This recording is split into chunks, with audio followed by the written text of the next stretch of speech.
Hi guys! Magluluto tayo ng chicken curry. Meron tayong, ayan mga ingredients natin. Bawang, luya, tsaka sibuyas, dahon ng laurel, chili. Tapos meron tayong patatas, carrots, tsaka yung chicken breast. Wala siyang buto, laman lang siya. Marinate ko na siya. Coconut, milk, curry powder, butter, at saka asin, at saka rock sugar. At saka meron din akong kalahating chicken cubes. So, naka-ready na dito yung kawali natin. Lalagyan natin siya ng mga about 2 tablespoons of oil. Tapos, yung butter.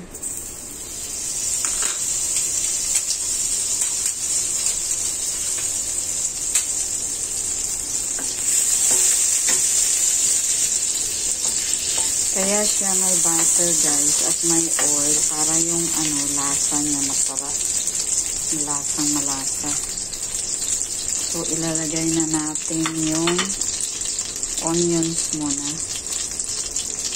Onion.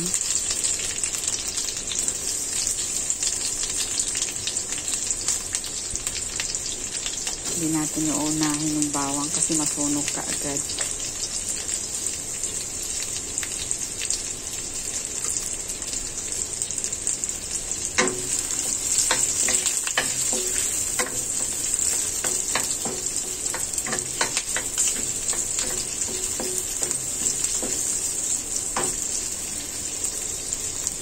Sunod ay yung luya.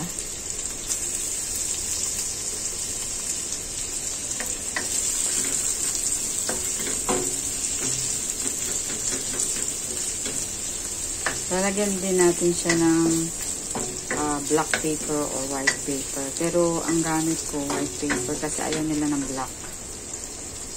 Alam mo naman yung mga inchik. Maarte. Bawang. Yung bawang ko guys, depende sa inyo kung ilang pirasong botil. Akin, dalawa lang. Kaya nila na marami. So, gisa-gisa-gisa. Pag medyo maamoy na yung lalabas na yung amoy ng bawang, sibuyas, transparent na siya. Ilagay na natin yung manok. Ilagay natin yung manok. Pasensya na, walang tagahawak ng camera. Cellphone lang guys, gamit ko.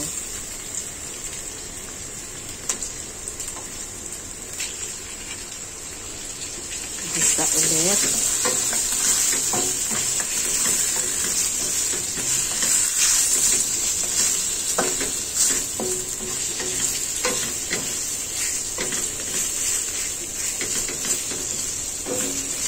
Para mag-absorb yung curry, nilalagay ko na yan siya. Igigisa ko sa gilid.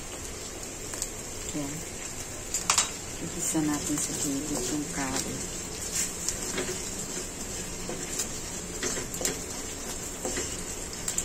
Yan. Ang sarap ng amoy. Tapos haluan natin sila.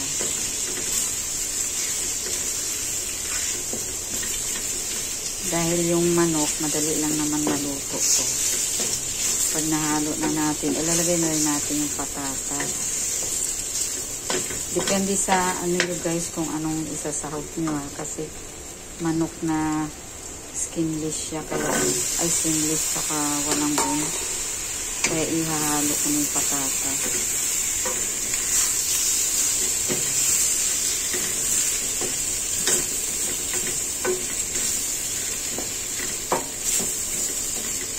Natin ulit.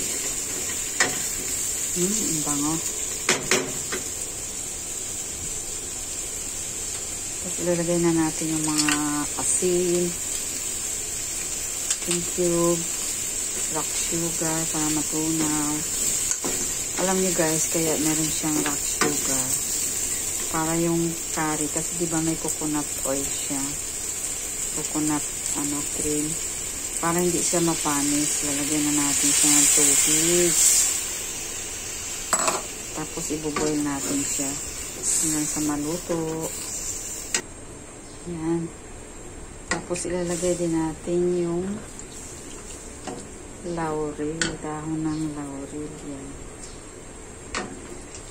Pero tinatanggal ko yan pag luto na guys, kasi ayaw nilang maamoy yan.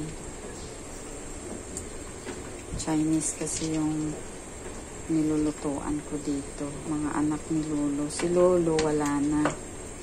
Nagpahinga na 2 years ago. Bali, pang-apat na contract ko na ito dito sa mga anak ni Lolo. Mabait sila. Mga mabait sila. So, nag-i-stay ako. Kahit nakakalungkot. Kaya support nyo naman guys yung vlog. Ayan, kumukulo na siya. Napakasarap ng tingin pa lang natin dito sa menu na to na curry chicken breast. Nawala siyang buto, puro laman lang siya. Don't forget to subscribe mga kapuso, kapamilya. You hit the bell so that update kayo sa mga videos ko. Maraming salamat. Wait lang natin. Cover natin ulit hanggang sa maglambot siya. Thank you. Subscribe nyo guys ha. Meron din tayo ditong soup. Yung tinatawag na hairy melon. Kasi yung balat niya meron siyang mga buhok-buhok. Kaya tinatanggalan natin bago i-boil. Tapos spare ribs. Hindi nila kinakain yung karne niyan. Sabaw lang ang iniinom nila. Tapos meron siyang orange peel. Para yung amoy niya, matanggal yung lasa. Kasi yan yung nag-absorb ng langsa ng karne. Cover natin. Yan. Kulot-kulot na siya. Bago natin ilagay yung coconut, kailangan konti na lang yung sabaw. Medyo matigas pa yung patatas at carrots. At dahil, wow, ayan na siya. At dahil malapit na siyang maubusan ng sabaw, ilalagay-lagay natin mamaya-maya yung coconut. Simmer pa. So, tingnan natin guys. Yan. Konti na lang yung sauce.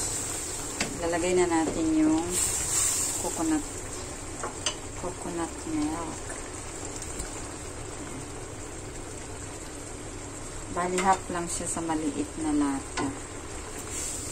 Puro kasi siya. Yan.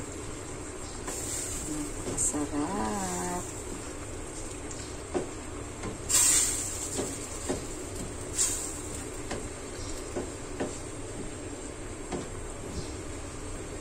Cover natin ulit. Pakuluan muna natin.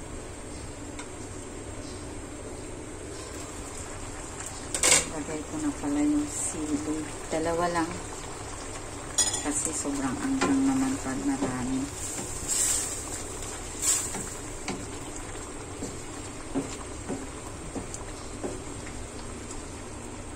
Tapos, para lumapot yung sauce niya, lalagyan ko siya ng cornstarch na pinunaw dun sa tubig.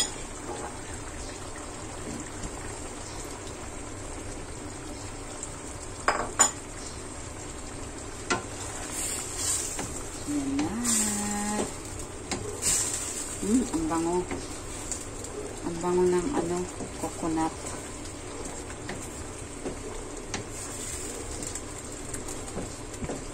Tikman natin yung lasa.